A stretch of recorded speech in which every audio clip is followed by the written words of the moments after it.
What's going on? It's Charlene Renee, your financial strategist here. I was doing a little workout today with my boys, so I decided to keep the party going and take a walk to the mailbox and take the show on the road today. So hopefully the weather stays good so we can get our message out before it starts to rain on me. So anyway, today I'm going to be talking to you about why your credit score doesn't matter. What? It doesn't matter. You just told me I need to do this and that to get my credit score up. Well, guess what? There are some times when your credit score really doesn't matter. And so I'm going to get into those today. I'm going to switch hands so I can keep my walking hand free. So the first reason why your credit score doesn't matter, you have no intentions of ever owning a home, and you have no intentions of moving anywhere new ever. You plan to stay exactly where you are for the rest of your life.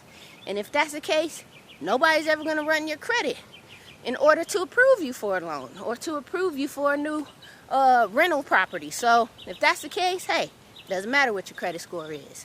Another reason why your credit score doesn't matter, you don't mind paying high interest rates. Hey, what's a little extra points on your credit? It doesn't matter if you don't mind paying a higher interest rate for your car, for your house, for insurance.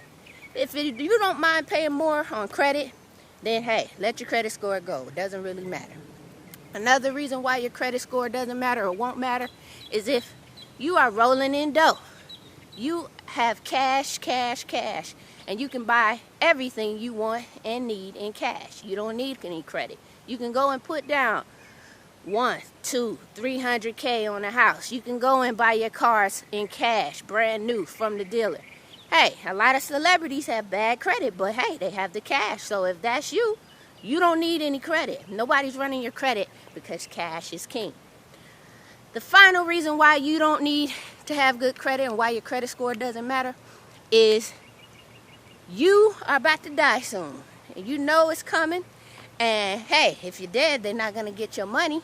And you don't have a family. You don't have a spouse. You don't owe any loans, or you don't co-sign on anybody's loan. So when you die, hey, they're not getting that money anyway. So if that's you, then YOLO, live your life to the fullest. It doesn't matter what your credit is at that point because you're on your way out. So if any of those things is you and it sounds familiar, then guess what? Your credit score really doesn't matter. Now, of course, you know, I'm just being sarcastic. If those categories fit you, then hey, by all means, let your credit score go. But if that's not you, if you do want to own a home someday, if you don't like paying high interest rates, if you are not rolling in cash and you can't go put down cash on everything you want and need in this life, then it is important. If you do have a family and you want to leave something for them one day, you don't want to leave them saddled with debt and your bills, then your credit score and your credit history absolutely does matter. So if that's not you and you need to get your credit right, you need to get your credit together, you want to raise your score, you want to improve your credit history, then contact me at penfinancialgroup.org. Give me a call, send me an email. Let's get it right, okay? So until next time, see, I made it to my destination in record time and it didn't rain on me. Until next time, stay tuned, stay stacking, and keep making money moves.